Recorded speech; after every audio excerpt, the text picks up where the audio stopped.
desde antes de la fundación del mundo, Señor. Y estamos hoy, Señor, gozando realmente de este privilegio tan grande que tú nos has dado como pueblo tuyo, Señor. Enséñanos, ayúdanos y que nuestros oídos espirituales, nuestros corazones se abran, Señor, para lo que tú estás haciendo, Señor, en este tiempo.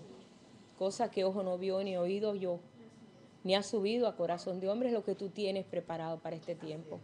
Así que estamos, Señor, abiertos a ti, a tu espíritu, Señor, esperando recibir de ti lo que tú quieres, Señor, dar. Te damos gracias y ponemos esta clase, este compartir, Señor, lo ponemos en tus manos, Padre, en el nombre de Jesús. Amén.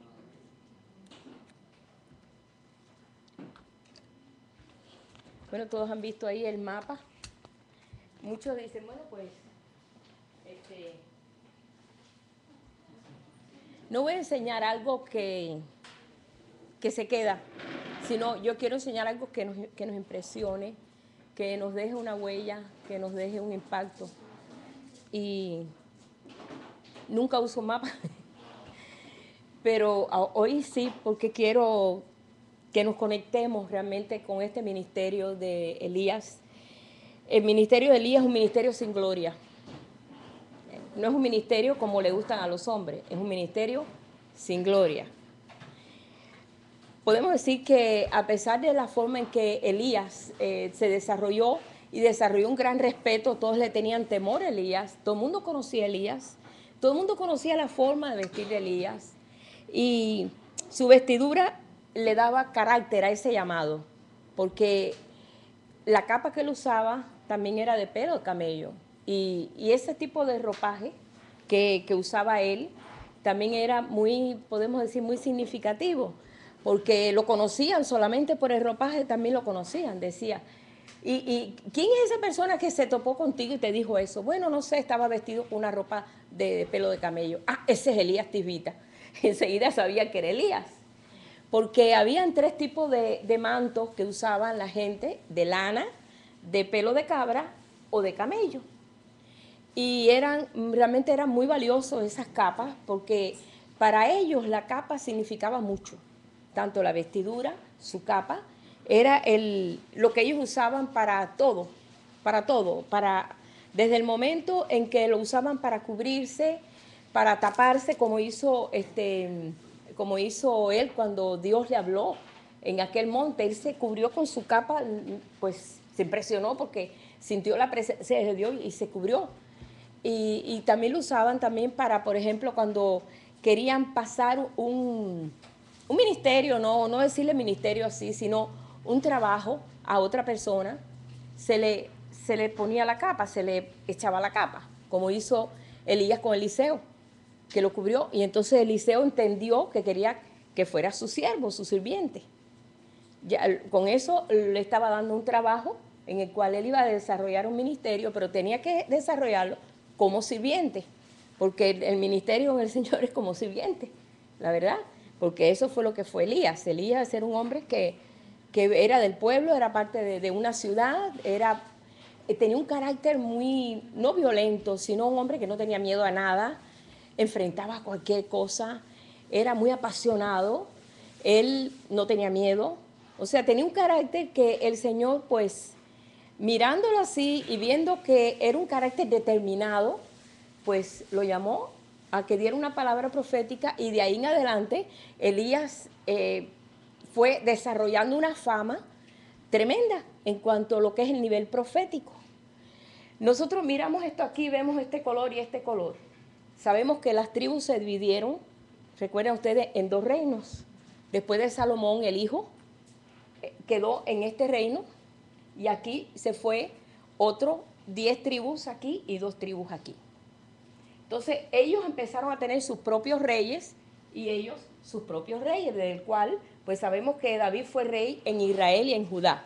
David sí llenó todo lo que es la Palestina completamente, pero cuando vino esa separación, pues este reino que se llama Reino del Norte, ellos adquirieron sus propios reyes, pero no lo adquirían como por la sangre real, sino que pues muchos reyes no tenían ninguna dinastía de reyes, pero aquí siempre se sentó en el trono la descendencia de David hasta que vino Jesús. Sabemos que Jesús vino de la tribu de Judá. Pero este reino finalmente pues se fue degradando y degradando y degradando. Y Elías estaba en ese reino. Habían profetas aquí y habían profetas aquí. Y Elías era un profeta de lo que es el reino del norte, que es el reino peor que hubo, donde los reyes siempre eran inclinados a tener otros dioses. Aquí no crean que fue tampoco muy bonito, a veces pasaba eso. Y tenía el Señor que mandar un profeta y ponerlos ahí en orden. Pero aquí fue lo más violento, en la parte de Samaria, lo que era la capital era Samaria. Recuerden ustedes que el Señor le dijo, por camino de samaritano no paséis, porque ellos tenían mucha diferencia religiosa. Y entonces en Samaria, que es aquí donde se encuentra, ahí realmente era donde el rey tenía ahí su lugar.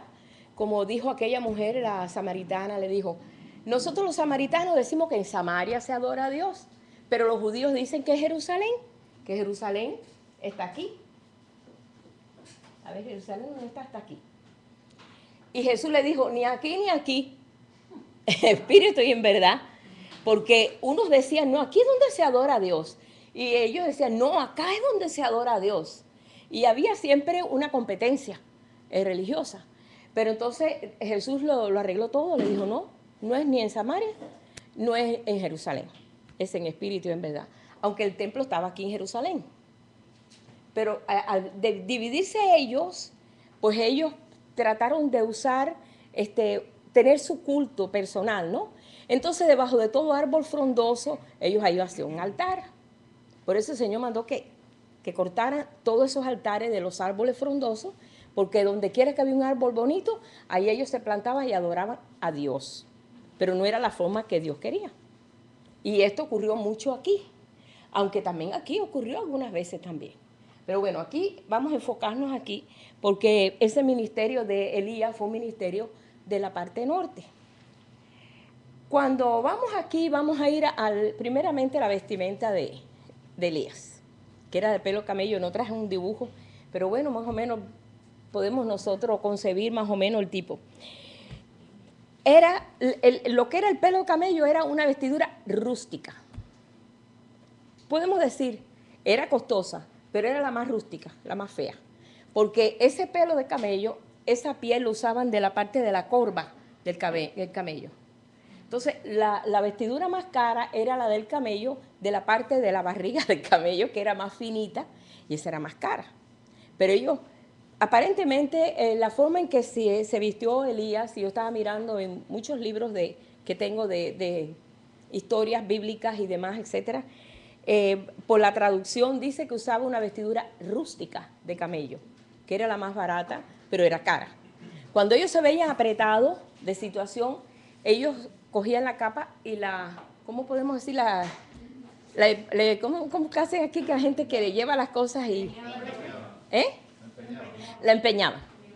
Hasta que reunía el dinero y volvía a adquirirlo, porque la capa era tan importante que pues no podía estar sin la capa, porque es lo que lo cubrían a ellos de noche del frío y lo que tenían ellos aún para coger, podemos decir, granos, ellos lo usaban como bolsa también.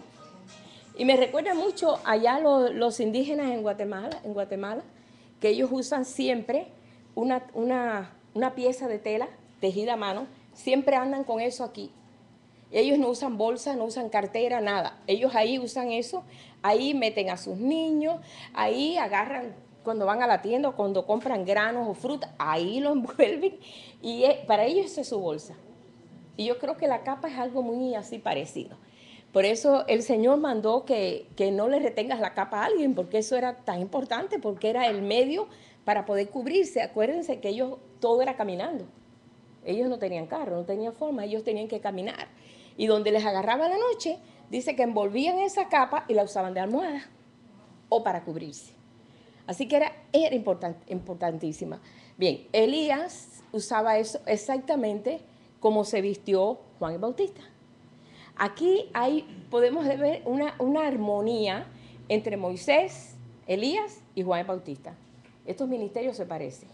Aunque Moisés representa la ley y Elías representa lo que es el espíritu, pero hay una armonía porque ellos fueron los que estaban en el monte cuando Jesús fue en la transfiguración, aparecen con Jesús. Hay en ellos una unidad en un ministerio único. Uno explicando cierta área y otro hablando de lo que es el poder del Espíritu.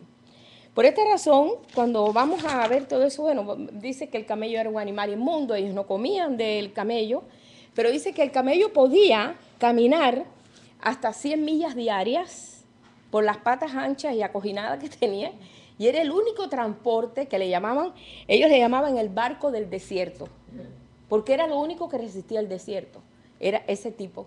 Por esa razón, en la vestidura de Elías, como Elías era un hombre que iba a enfrentar un desierto, igual que Juan el Bautista, porque donde él predicaba era en el desierto y donde él comía y donde él empezó a desarrollar su vida fue en el desierto, ¿recuerdas? Que dice que estaba en lugares desiertos y comía langosta y miel silvestre. Elías igual. O sea, el carácter de Elías, ahorita vamos a ver cómo se comienza a tomar otro cariz después que pasa por la tremenda prueba de enfrentar el fuego de Dios, de enfrentar su llamado como profeta y toda la demanda que Dios tenía contra el pueblo. Pero este fue un punto clave, este hombre. Él está representando el ministerio que no tiene gloria. Es un ministerio que no tiene gloria. O sea, que el hombre no gana nada, sino el Señor. Ese es el ministerio de Elías. Ese es el ministerio de Juan el Bautista. ¿Quién tú eres? ¿El profeta? ¿Quién tú eres? ¿El Cristo? No, soy la voz de uno que clama en el desierto. Punto. Ni siquiera dijo, yo soy Juan el Bautista, hijo de Zacarías, sacerdote de... Nada. Él solamente dice, yo soy la voz de uno que clama en el desierto. Que le dice el Señor, prepara el camino para el Señor. Ese fue todo el ID que presentó. Toda la identificación que presentó. Es un ministerio sin gloria, porque toda la gloria se la lleva el Señor.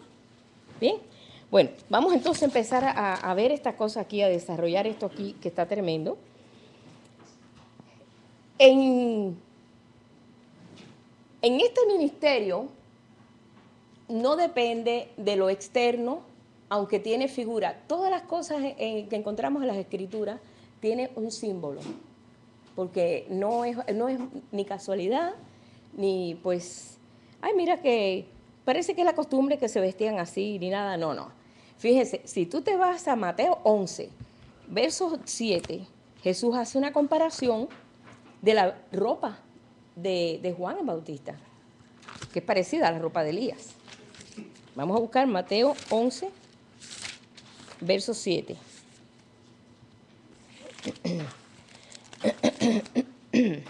Dice, mientras ellos se iban, comenzó Jesús a decir de Juan a la gente, ¿qué saliste a ver al desierto?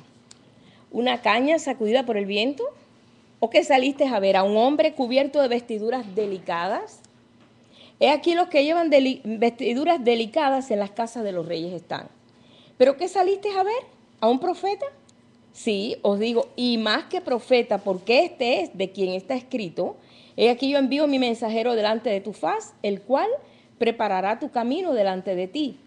De cierto os digo, entre los que nacen de mujer no se ha levantado otro mayor que Juan el Bautista, pero el más pequeño en el reino de los cielos, mayor es que él. Desde los días de Juan el Bautista hasta ahora el reino de los cielos sufre violencia y los violentos lo arrebatan, porque todos los profetas y la ley profetizaron hasta Juan. Y si queréis recibirlo, él es aquel Elías que había de venir. Y sigue en el 15, el que tiene oídos para oír, oiga. Cuando nosotros leemos siempre, el que tiene oído, está hablando de oído espiritual, es un mensaje, realmente es espiritual. ¿Cómo si Elías ya, pues desde cuándo ya Elías había venido y ya había desaparecido? No, Elías se fue en un carruaje de fuego. Y de buenas a primeras dice, este es el Elías que los confundió todos.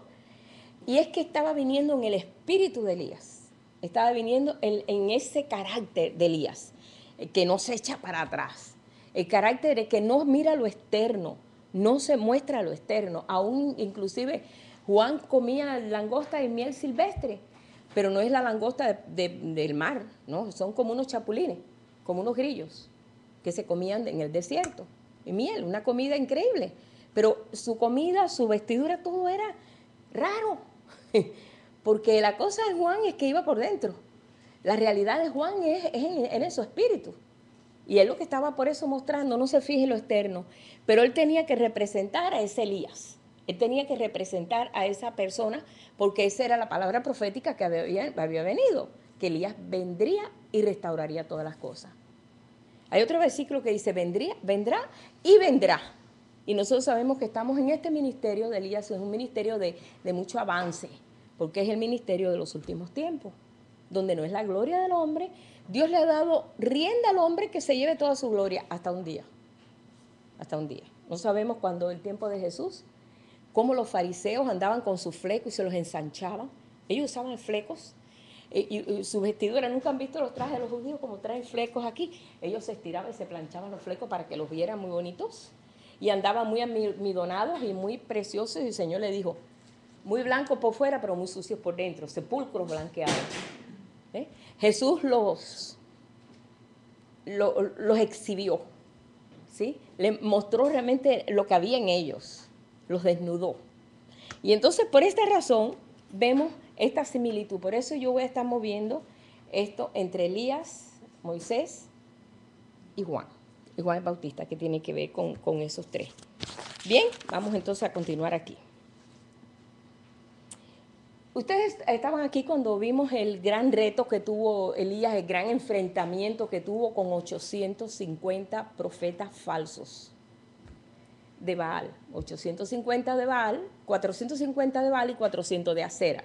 No tuvo miedo, él enfrentó esa situación, él mandó que se parara la lluvia, él llamó la atención al rey, el rey lo andaba buscando, él tuvo que esconderse acá arriba, en Sarepta. Aquí fue donde degolló a todos los profetas. Y aquí fue cuando él habla de la lluvia y tuvo que esconderse en casa de una viuda, en Sarepta del Sidón. Y ahí estuvo escondido en casa de la viuda. Y sabemos nosotros que antes estuvo también en un arroyo donde él comía de los cuervos. Pero aquí él se escondió durante el tiempo, que fueron 3 años y medio, que el Señor le avisara y le dijera cuándo iba a traer la lluvia. Y él estuvo realmente escondido todo ese tiempo con un carácter y una valentía y sabiendo lo que estaba haciendo. Y ese tiempo que él estuvo allí fue un tiempo en que yo digo, la fe tiene que desarrollar, y se le murió el hijo a la viuda, él lo resucitó. Pasó ciertas situaciones que lo que hizo fue crecer en él la fe. Porque en la misma casa donde él estaba, se le muere el hijo a la mujer. Y él le dice al Señor, pero también aquí viene esta tragedia. Y entonces resucita al niño. Dios le concede resucitar el niño. Y primera vez que se habla de resucitación en las Escrituras. Y levanta al niño. Y eso hace que la mujer diga verdaderamente, tú eres un siervo de Dios. Porque eso nunca se había oído, que alguien hubiera resucitado a los muertos. Y eso hizo un impacto realmente en la vida de la viuda. Y le dio a él una garantía, una seguridad de que él podía enfrentar lo que Dios quería que enfrentara, que es enfrentar a todos los profetas falsos. Y yo creo que para eso hay que tener un coraje, hay que tener coraje, y hay que estar bien seguros en lo que estamos creyendo, en lo que Dios nos está enseñando, porque hay que enfrentar mucha gente contra una verdad.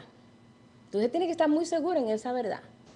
Ese tiempo que él estuvo allí en Sarepta del Sidón, en ese reto que Dios le dijo, ahora te das a conocer, ahora vas allí y vas a enfrentar al rey, y vas a enfrentar todos esos profetas falsos que han hecho desviar al pueblo, porque hicieron hasta un templo.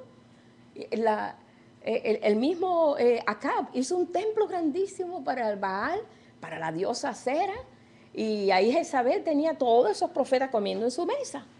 O sea, los mantenía. Entonces, la condición en que estaba, la situación que estaba era deprimente y tenía que enfrentar esa situación. Hacía falta una persona como Elías.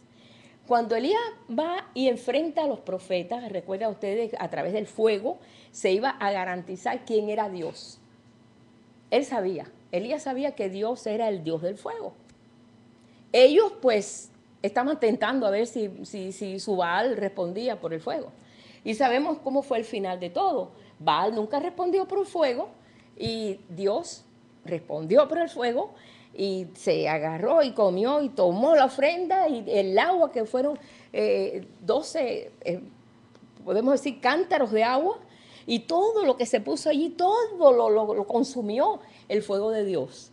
Y entonces él los llevó y los degolló a todos. Y sabemos ahí lo que pasó, que inmediatamente que pasa esta situación, el Señor le dice, bueno, ya, ahora sí va a llover, porque ahora dile a Acab que va a llover. Y vemos toda la situación que él enfrentó cuando él fue allí y también todo era en fe. Mira, este ministerio es un ministerio de fe. En estos últimos tiempos tiene que crecer la fe en nosotros. ¿Por qué? El Señor dice, cuando venga el Hijo del Hombre hallará fe en la tierra, porque realmente es un tiempo en que nuestra vida es un reto y se tiene que desarrollar esa vida de fe. Él fue desarrollado tremendamente en diferentes situaciones, pero ahora enfrenta otra situación. Ahí cuando él termina de hacer todo, Dios le dice, ahora tú vas a ir y le vas a decir que va a llover, pero no había ni una nube.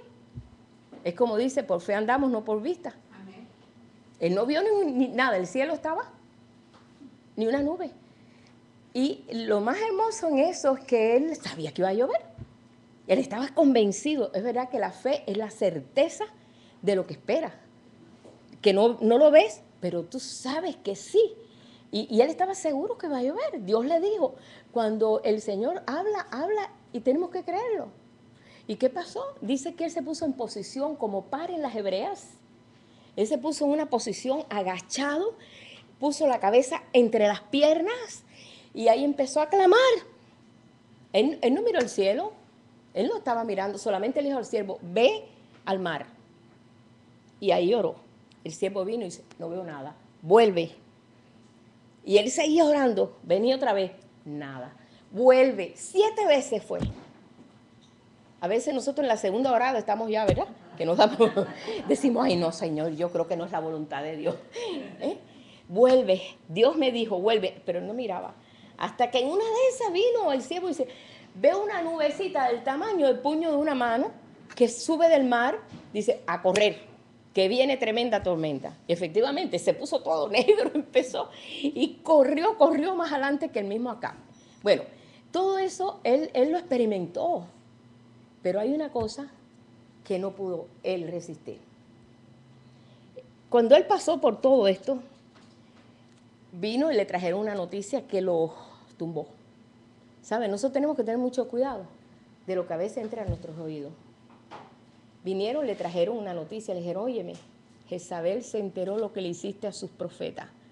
Y dice que mañana a esta hora tu cabeza estará igual que la de ellos. O sea que te va a degollar. Y se llenó de tanto pánico un hombre que había enfrentado, oye, ese hombre lo que ha enfrentado, nosotros no hemos enfrentado nada de eso. Se llenó de pánico cuando le dijeron, para mañana a esta misma hora, tú vas a estar igual que ellos, degollado. Esa fue la palabra que le dijeron.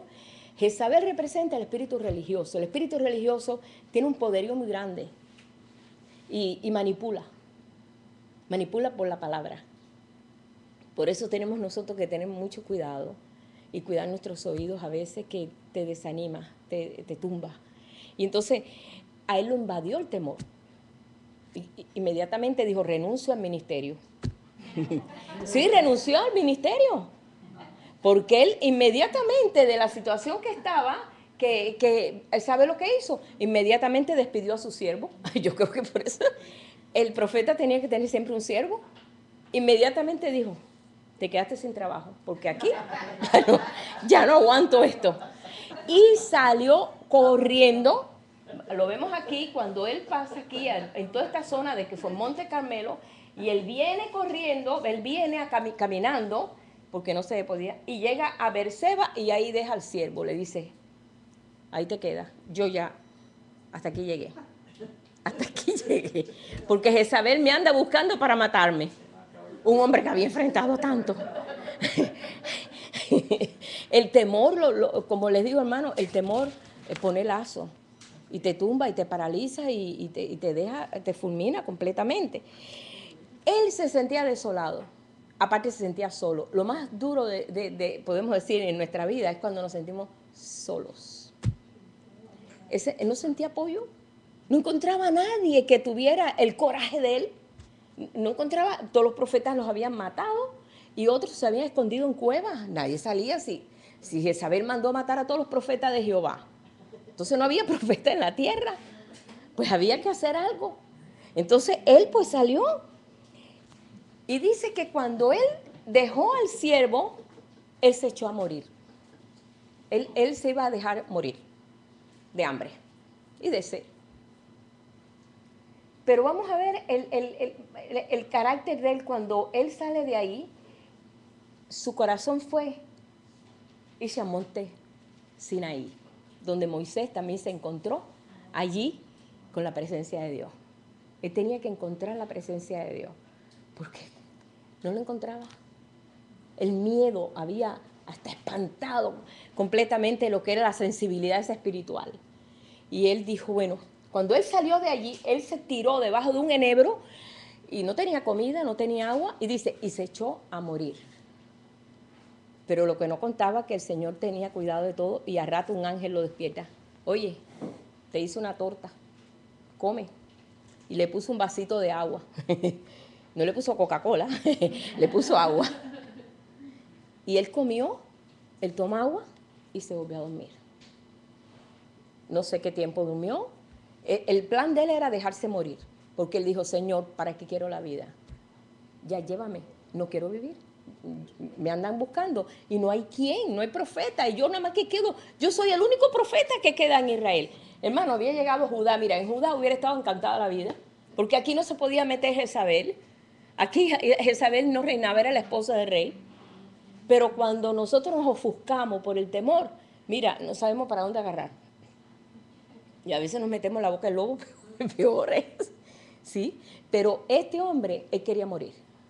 Él ya dijo, Dios, quítame la vida, quítamela. Él no se iba a matar, pero dice, quítame la vida. Dice después aquí, vamos a leerlo, porque no hemos leído todavía. Pero bueno, mejor así queda más, ¿verdad? Vamos a ver el capítulo 19, Primera de Reyes. Acab dio a Jezabel la nueva de todo lo que Elías había hecho y de cómo había matado a espada a todos los profetas. Entonces envió Jezabel a Elías su mensajero diciendo, así me hagan los dioses y aún me añadan si mañana a estas horas yo no he puesto tu persona como la de uno de ellos. Viendo pues el peligro, se levantó y se fue para salvar su vida y vino hasta Beerseba, que está en Judá, y ahí dejó a su criado. Y él se fue por el desierto un día de camino y vino y se sentó debajo de un enebro deseando morirse. Dijo, basta ya, oh Jehová, quítame la vida. Quítame la vida, pues no soy yo mejor que mis padres. Quítame la vida. Ya yo no puedo enfrentar esto. Ya he enfrentado mucho. Mira que dice que él es un hombre sujeto a pasión, pero a él la pasión se le fue, se le fue. El miedo te quita hasta la pasión. Y echándose debajo del enebro se quedó dormido. Aquí luego un ángel le tocó y le dijo, levántate y come. Entonces él miró y aquí a su cabecera una torta cocida sobre las ascuas y una vasija de agua. Comió, bebió y volvió a dormirse. Y volviendo el ángel de Jehová la segunda vez lo tocó diciendo, levántate y come porque largo camino te resta. Se levantó pues, comió y bebió y fortalecido con aquella comida, caminó 40 días y 40 noches. Hasta Horeb, el monte de Dios, que es el Sinaí. ¿Sabe cuánto hay de aquí a Horeb? 200 millas. 200 millas, más que de aquí a Houston. Él, claro, por supuesto, él desde por aquí, donde termina Beerseba, donde entra por aquí ya el desierto, porque todo esto es desértico, desde aquí hasta acá, estuvo 40 días y 40 noches caminando en pleno desierto. Me imagino que trataría de caminar cuando no hubiera mucho sol, no sé cómo haría, pero era 40 días y 40 noches caminando, con la torta que le dio, ese pelo de camello. Está representando realmente el camello aguanta caminar hasta 100 millas diarias. Es un animal resistente y ese es el carácter que está mostrando realmente Elías. Cuando él llega aquí a ese monte, porque quizás su plan no era llegar al Sinaí, su plan era morirse en el desierto y ya quedarse ya postrado en el desierto y morirse ahí ya. Pero como el Señor tiene siempre planes y tiene decisiones por nosotros, cuando realmente hay esa fidelidad y ese amor y se nos acaban las fuerzas, el Señor te ayuda para caminar la segunda milla, que fue lo que pasó con él. Le ayudó para poder caminar esa segunda milla.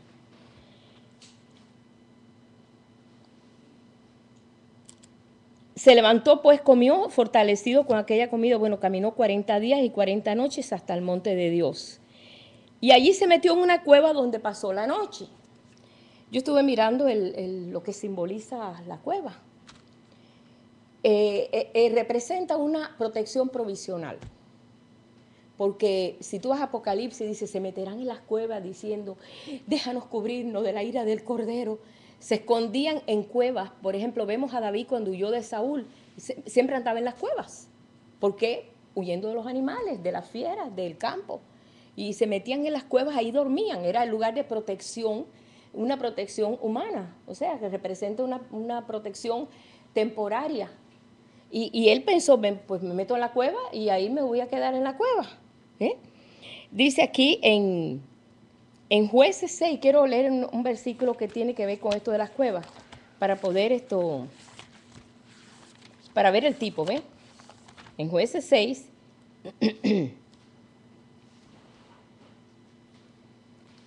verso 1.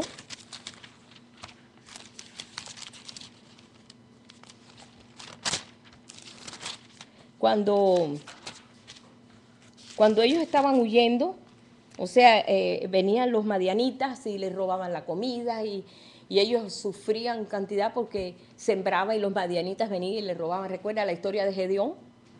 Dice, los hijos de Israel hicieron lo malo ante los ojos de Jehová y Jehová los entregó en mano de Madián por 7 años. Y la mano de Madián prevaleció contra Israel y los hijos de Israel por causa de los madianitas se hicieron cuevas en los montes y cavernas y lugares fortificados para defenderse de estos enemigos que eran los madianitas, que les robaban todo. Es un tipo. Ellos usaban las cavernas y las cuevas como un escondite seguro para poder pues defenderse de las fieras del campo, de los enemigos. David no tenía que huir de las fieras del campo, sino que huía de Saúl. Pero una vez se encontraron los dos en la cueva. ¿Recuerdan ustedes la historia? No estábamos allí, pero lo hemos leído. Que cuando llega David, y a poco rato llega Saúl con sus hombres, y David estaba ahí mirando el enemigo junto con él. Y fue cuando él fue y le cortó un pedacito del manto, para que viera que él no quería hacerle daño. Después le dijo, mira, Padre mío, no te quiero hacer daño, mira un pedacito de tu manto. Te lo corté para que veas que pude haberte matado. Y todo eso fue una cueva. Y después estaba David llorando, ¿por qué le hice yo eso al ungido de Jehová, que le corté un pedacito del manto? Pero todo eso fue una cueva, porque era donde ellos llegaban y descansaban. Pero bueno, aquí vemos que Elías, cuando llega al monte de Oreb, a ese monte, que fue el monte donde verdaderamente Moisés recibió la ley, fue el monte donde Moisés, cuando se sintió solo, porque Moisés también se sintió solo como Elías. Cuando Moisés, una de las veces que subió al monte y estuvo 40 días, que bajó, todo el pueblo estaba adorando a Baal. Todo el pueblo se había rendido a Baal y se habían hecho aquel becerro de oro y tenían fiesta para el becerro. Y Moisés agarró las tablas de la ley, fue cuando las tablas de la ley, y las rompió al pie del monte, y se enojó tanto porque todo el pueblo se había desviado, diciendo, no, estos son los dioses que nos sacaron de Egipto. Y se sintió solo, hasta su hermano Aarón fue que hizo, ayuda a hacer el becerro. 40 días y ya todo el pueblo estaba completamente volteado. Y entonces él se sintió solo también. Y subió al monte a decirle, Señor, ¿qué situación? El pueblo con que lo he sacado, el pueblo que tú has confiado porque es el pueblo por donde va a venir el Mesías, anda detrás de otros dioses. ¿Y ahora qué? ¿Ahora qué, Señor? Y estaba él, hermano, estaba muy triste. Moisés estaba muy triste. Y el Señor, bueno, le dijo, mira, vamos a hacer una cosa, te voy a poner un pueblo mejor que ese. Y entonces fue cuando el Señor dijo, no, espérate, no, tampoco así. Porque los egipcios van a decir, ¿lo sacaste para matarlos en el desierto? No, la fama tuya va a ser mala, le dijo. Así le dijo, Señor, no, vamos a ver qué hacemos, pero no, eso no es la solución. Pero Dios quería probar el corazón de Moisés para ver si verdaderamente Moisés amaba al pueblo. Y le dio esa solución, que Dios finalmente no iba a hacer esa solución, porque Dios no iba a hacer eso, sino simplemente lo que le estaba probando a ver si verdaderamente, así como hizo con Abraham cuando le dijo, dame tu hijo, entrégalo allá en la cumbre del monte. Era para probar a Abraham, no era que quería que matara al hijo. Dios muchas veces nos lleva a un punto de prueba que decimos, ay Dios mío, ¿cómo es esto? Pero es para ver verdaderamente si el amor en nosotros está fijo en Él o en nosotros mismos. Y eso mismo pasó con Moisés. Yo veo un paralelismo muy grande entre Moisés y Elías en ese monte. Hasta anoche yo no sabía que Elías había ido al monte Sinaí. Me pongo ahí a escudriñar y veo que, ¿y qué hace ese hombre caminando tantas millas? Y me di cuenta que, claro, 40 días y 40 noches tenía que haber sido un lugar lejísimo, un lugar donde ahí no lo encontraba ni Jezabel ni nadie.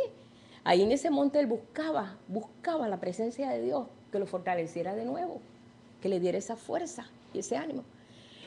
Volviendo a Moisés, vamos a poner a Moisés aquí y Elías aquí.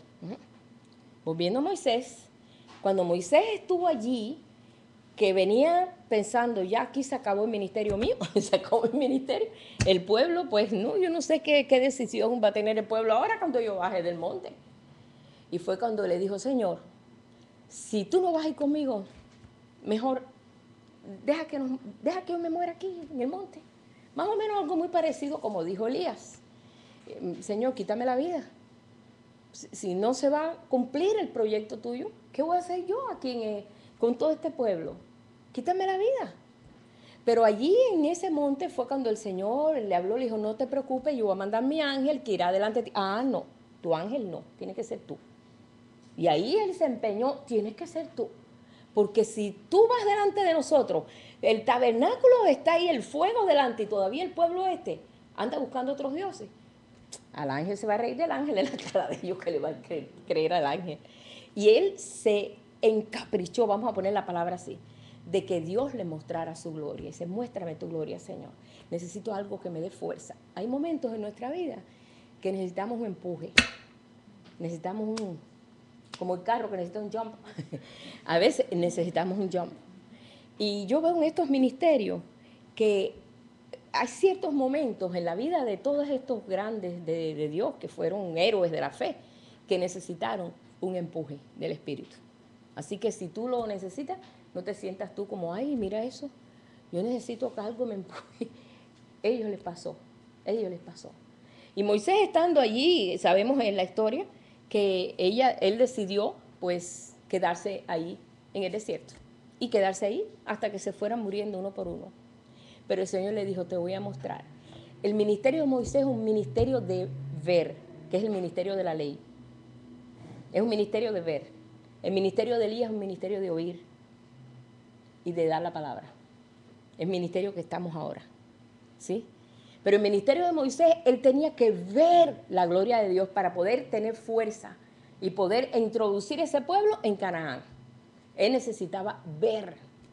Y fíjense cómo es que Moisés dice que fue el hombre más manso de toda la tierra.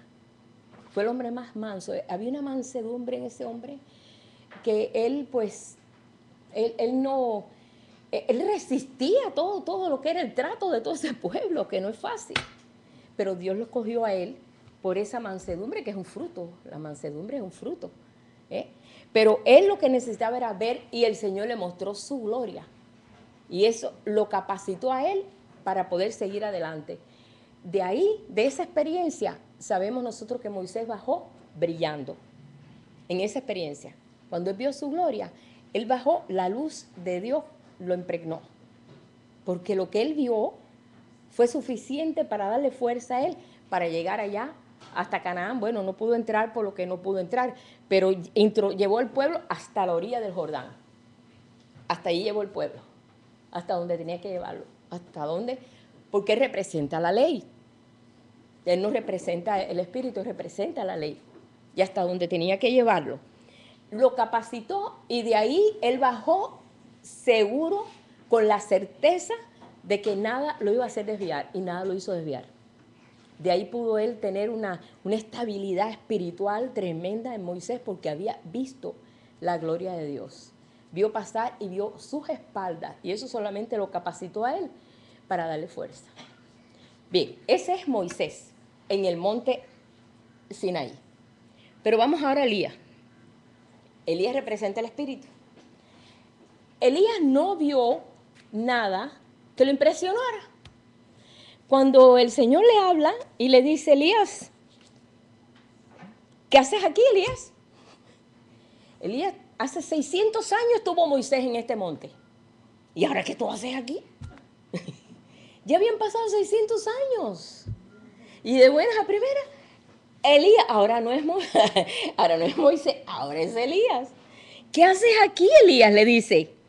Él dijo, es que he sentido un vivo celo por Jehová, Dios de los ejércitos, porque los hijos de Israel han dejado tu pacto, han derribado tus altares, han matado a espada a tus profetas, y solo yo he quedado, y me buscan para quitarme la vida. El único profeta en todo Israel, que es todo esto, soy yo. Y para eso me están buscando, para matarme. Mi ministerio en Israel se acabó, yo no puedo ya dar una profecía en Israel. Así que, Señor, como tengo que, pues estaba desesperado, porque este era un hombre apasionado, sabía que Dios le había llamado, le había puesto una pasión en su corazón, y ese era todo lo que lo movía a él. Él le dijo, mira, salte afuera y ponte en el monte delante de Jehová. Él no salió, ponte afuera, ahí se quedó en la cueva, van a ver que se quedó en la cueva. Y aquí que Jehová pasaba. Y un grande y poderoso viento que rompía los montes. Él no se impresionó, ahí no va Dios. Eso que él vio no le impresionó. Ay, hermano, si él vio fuego caer del cielo y que no vio Elías. Pero un viento, ahí no está Jehová, en ese viento no está Jehová. Dice, y eso que quebraba las peñas, pero Jehová no estaba en ese viento. Detrás del viento vino un terremoto. Él lo vio. Nada de, yo lo que estoy mirando es que el ministerio de Elías, él no le impresionaba lo que él veía, sino lo que oía. Cuando Dios le decía, va a llover, va a llover. No miró el cielo nunca, si venía una nube, él no miró nada. Él era todo el oído espiritual, el mensaje espiritual.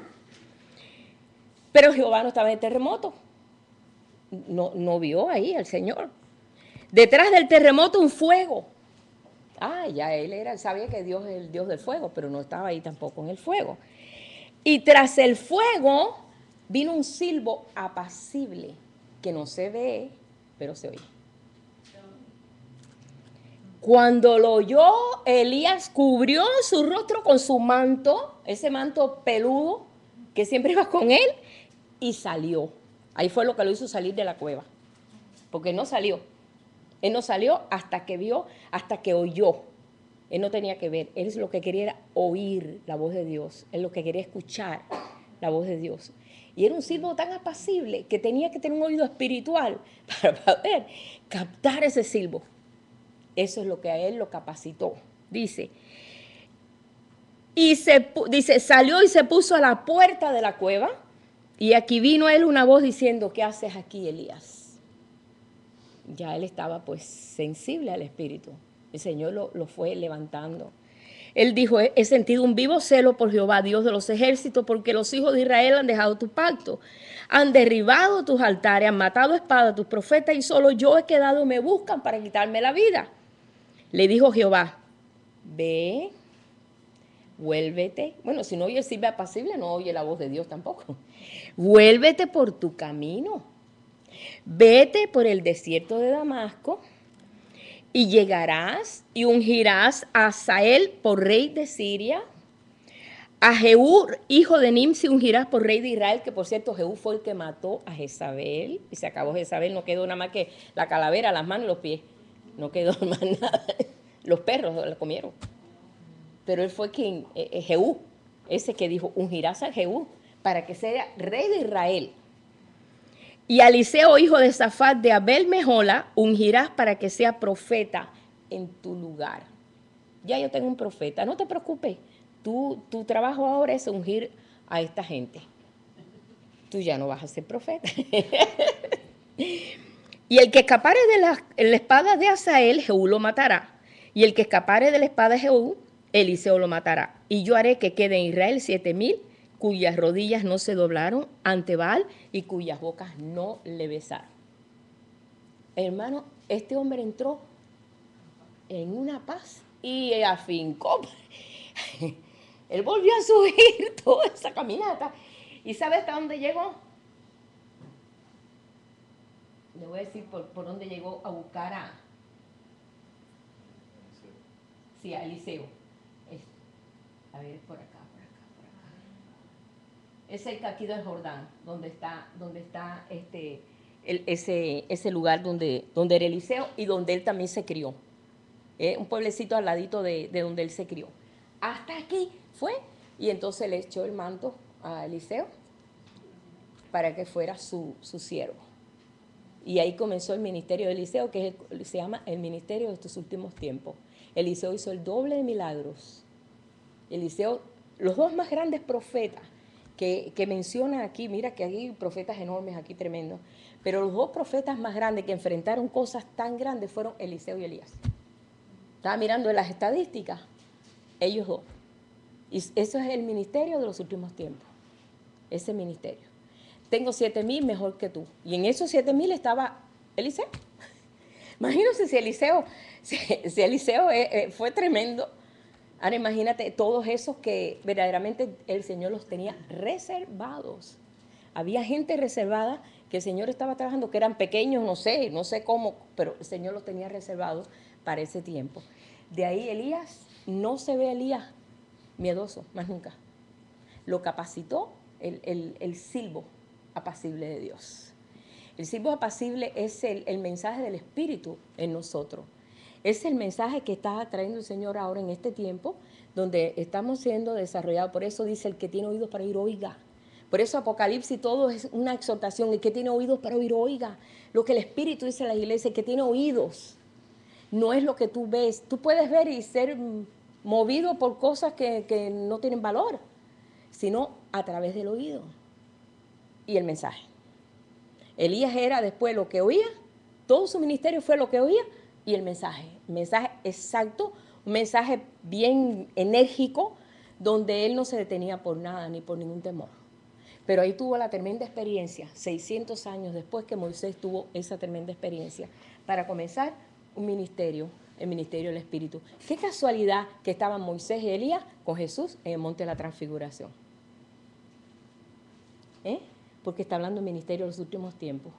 Ellos dos tuvieron que ver mucho con lo que es el desarrollo del pueblo hebreo. Moisés porque introdujo al pueblo para que el pueblo fuera a Canaán y ahí se desarrollaran esas tribus y ahí pudiera venir el Mesías un día. Y Elías, el mensaje limpiando al pueblo, preparándose. Y Juan el Bautista, que es podemos decir ya el candado para cerrar, ¿no?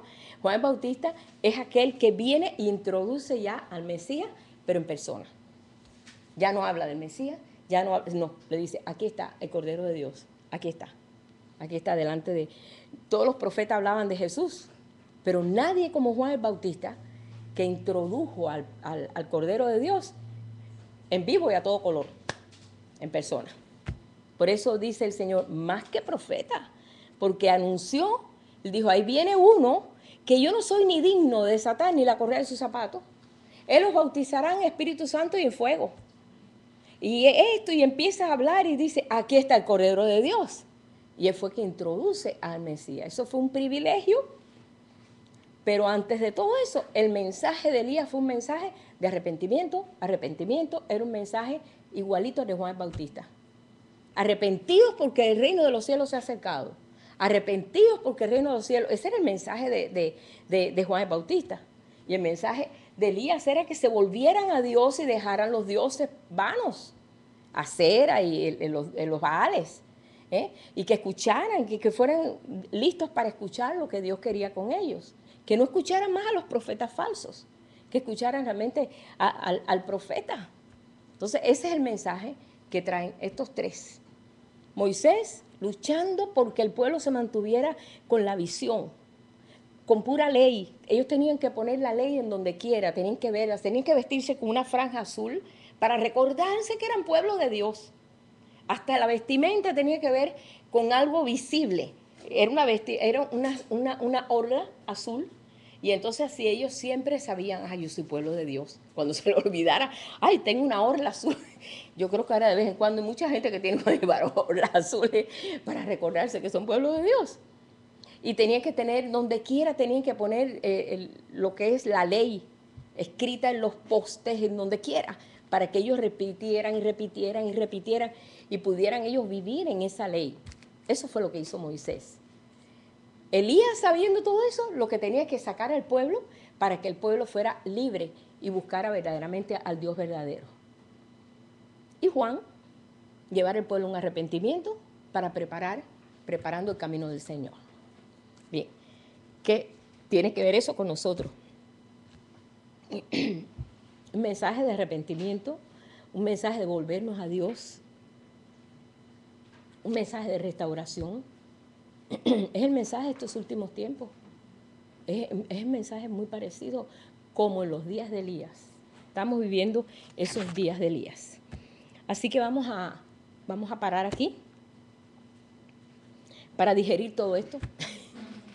Vamos a digerir todo esto y ver que verdaderamente, pues, este hombre, tremendo este hombre Elías. Todavía nos falta un poco sobre Elías y también voy a tener que poner un poco también de Eliseo. Sí.